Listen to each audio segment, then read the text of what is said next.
Welcome to Peter and Ruffy's Football Show here on STV. The main talking points on tonight's programme. Mark Warburton wants artificial pitches banned in the top flight of Scottish football. Killie boss Lee Clark has said it's just a cheap shot from Rangers. John Rankin has admitted some United players have downed tools this season, and we'll speak to a manager trying to get his side out of the relegation zone. Alan Ruff is alongside me, Peter Martin. I'm delighted to say our boot-room guest is Alloa manager Jack Ross. Lots to talk about on tonight's programme for these two guys, and I think Jack is better placed than most to assess the race in the Championship at the top and the battle to avoid the drop at the bottom, and he might even throw in his tuppence worth on the artificial pitches as well. Well, Mark Warburton, the Rangers manager, didn't hold back today in his condemnation of the pitch with regards to that injury sustained by Martin Wycon. There's no doubt in our mind, from a coaching perspective and a medical perspective, that his injury wouldn't have been of this nature had it not been for the pitch. So Martin Wycon left that pitch with lacerations and immediate bruising. There's no doubt about that. So, when we use the term unforgiving, we meant in terms of the hard aspect of the pitch. So had that been on grass, he wouldn't have had the same nature of injury that he has now. And that's just a simple fact, and that's backed up by a medical team, a very proficient medical team, and by the coaching staff who saw the initial impact of the injury. Does he have a point, Ruffy?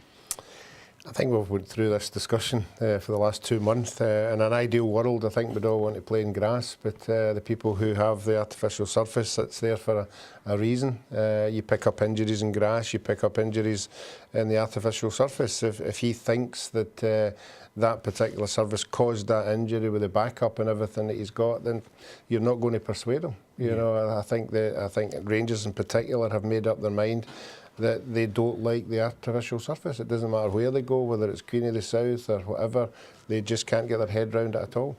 Here's a tough one for you, Jack. As a player, you would have been brought up mostly on grass pitches. Now, as a manager, you have to get used to more and more artificial pitches.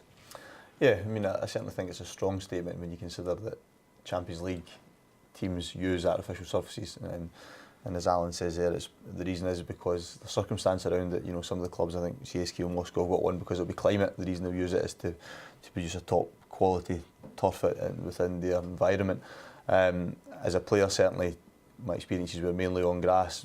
Towards the latter part of my career, certainly trained on more artificial surfaces. But now, as a manager and for a part-time club, artificial turfs are a godsend for us because it enables me to have a regular and consistent training base. You know, we train from our stadium. I know what I'm going to get when I turn up for training 2 nights a week. I know what's available to me. It's a full pitch. I know the surface is going to be playable. So there's an advantage. Your opinion can sometimes shift depending upon your position in the game and depending on what happens to some of your players. And as Ruffy pointed out there, because you've suffered a fairly serious injury on the surface, it perhaps persuades your opinion one way. Yeah, I mean, the difficulty here on this one, and I think that's a good point that Ruffy makes, is, you know, players now have, it could be a generational thing, you know, a lot of younger players I speak to like artificial surfaces. Maybe the older guys say, well, the bounce isn't as true. And then we were at a game last year, Ruffy, where, you know, I think a couple of players fell awkwardly and in the end were taken off with, you know, serious injuries. Yeah, I mean, obviously, again, I've never played in either. Yeah, played with charity games and that kind of thing. But when I look at it, and I look at not any particular park at all, I'm not going to single out anybody, there are certain players do not look comfortable on it, they, even when they're running and stopping and turning.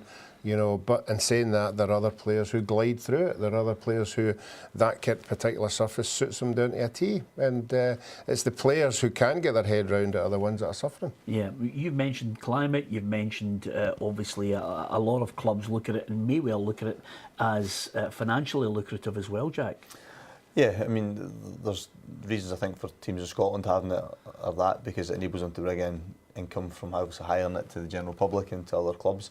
I think there's some clubs have it. Hamilton's, for example, I think is because they can base their whole academy there, so it saves them having expenditure on hire and other pitches. And I think the ironic thing is nowadays is that even the clubs that that play on natural grass, a lot of the time they'll probably train on artificial surfaces because, again, going back to our climate, dictates that the availability of good grass surfaces for clubs to train on are few and far between.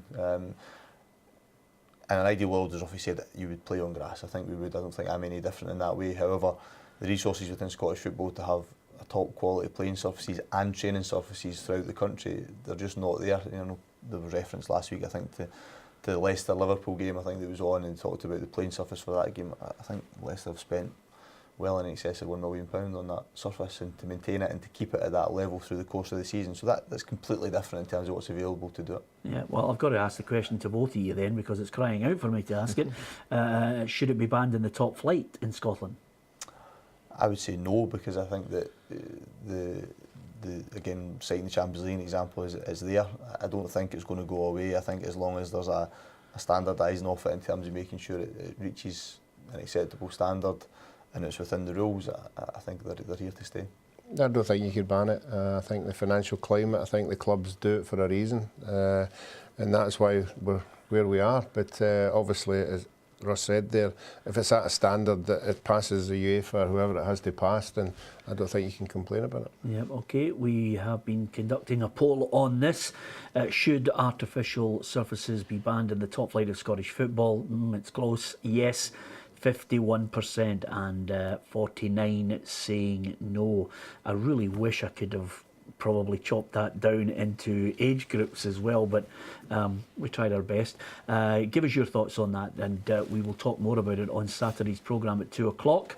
At peterandruffy.com on Twitter and facebook.com/Peter and Ruffy, and you can also get us on peterandruffy.com to give us your thoughts on this burning issue. Of course, Martin Waghorn is a blow. Do you think it'll be a fatal blow, because you, as manager of Alloa, will have sampled Hibs and Rangers over the last week? I think if you look at what he's contributed to the season so far from Rangers, and it's natural to assume that he'll be a miss, because his goals have played a huge part in the success to date and them being top of the table. However, I think you can balance out with the fact that we're able to recruit somebody of the quality of Michael Halloran in the transfer window, who's enjoyed a terrific season at St Johnstone.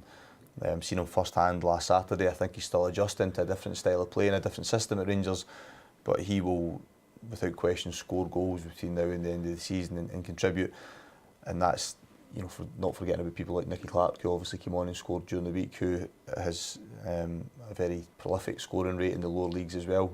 So I think they have options that will fill for Martin Waghorn. Of course, he will be a miss of some sorts, yeah. Yeah. Is that a bonus for Hibernian in this race, or is it just that Rangers have enough in depth? Danny Wilson certainly mentioned today that he thinks they've got enough in reserve. Yeah, I think it's a wee bit of a bonus, obviously, with the amount of goals that he scored and winning goals as well. He's come up with a few goals that have won the game for them. But Nicky Clark's obviously going to be thrown in there now, and he looked as if he was a player who was possibly on the way out, but he's been given a chance to establish himself again, and obviously Kenny Miller will start playing more games. So yeah, I think they've got a lot of players there that should win most of the games. Yeah, we're going to talk about your side, Jack, and how they're going to perform at the bottom end to try and escape relegation shortly. But just on the point of being well placed in that division to assess the runners and riders at the top end of it, can you separate them? Who's the better team for you, and how do you see it going, Hibs and Rangers? You've played both of them, and obviously you've got Hibs at the weekend. Yeah, I mean, I think their cup results this year just demonstrate that they're both Premiership quality sides who happen to have found themselves in the Championship for a variety of reasons, and I think they've both strengthened since last season. I've seen them obviously both teams first hand. Last season we've been involved at Hearts, and both teams undoubtedly have got better since then. I think Hibs have built on what Alan Stubbs is trying to do, and Rangers have also brought in a new management team and recruited a lot of new players. Very little to choose between the two teams. I think that the lead that Rangers have, I think, may be difficult for Hibs to overcome, because you're reliant upon them dropping enough points. I think crucially the fixtures when they play each other will probably determine the course of the title, and in that case I think there'll be an onus on probably Hibernian to try and win those fixtures, because they are coming from behind. Obviously I hope that we can play some part in that starting on Sunday, and then we go to Ibrox in the penultimate game of the season, which if I know we got some criticism from narrowing the pitch. If we go there and obviously it has a bearing on the title, then I may have to actually break the goals up, because I would imagine we would come under a huge amount of pressure. Yeah, don't worry, you'll get pelters for it. Whatever you do, you're damned if you do, you're damned if you don't. We're going to talk about Jack Ross's Alloa. We'll look at the games for the weekend in the top flight in the Premiership, Championship, League One and League Two in Scotland. And we'll also look at some of those European results. Do join us after the break. We will discuss also tomorrow on the programme, 2 o'clock, if you can join us, STV Edinburgh and STV Glasgow. Ruffy's fixation with Dundee United. Mixu Patalainen says his job is on the line, but according to Ruffy, it's all going to work out for United. Welcome back to Peter and Ruffy's Football Show. Alan Ruff is alongside me, Peter Martin. We've got the Alloa manager, Jack Ross, with us here in the studio. Alloa, of course, have Hibs at Easter Road at the weekend.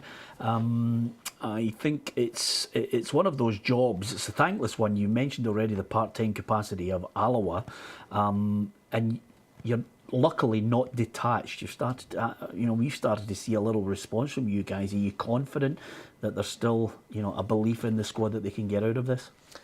Yeah, I think that was the task when I first took over. I've been in the job 7 weeks now, and I think it was to try and increase that belief and ensure that the players felt as if they could remove themselves from the bottom of the league. And certainly the last 6 games in particular, I think that's been more and more evident. The performances have been good. There's a couple of games where I think we've probably deserved more from the game than we've got. That's why I was so pleased that last Saturday against Rangers, we were under a huge amount of pressure. Rangers actually played well, created a lot of chances, but the fact that we got something tangible for the efforts the players put in was important, because it maintains that belief and that positive feeling. And I think at the moment they're probably in as good a frame of mind as they've been in all season, which is a good starting point going into games.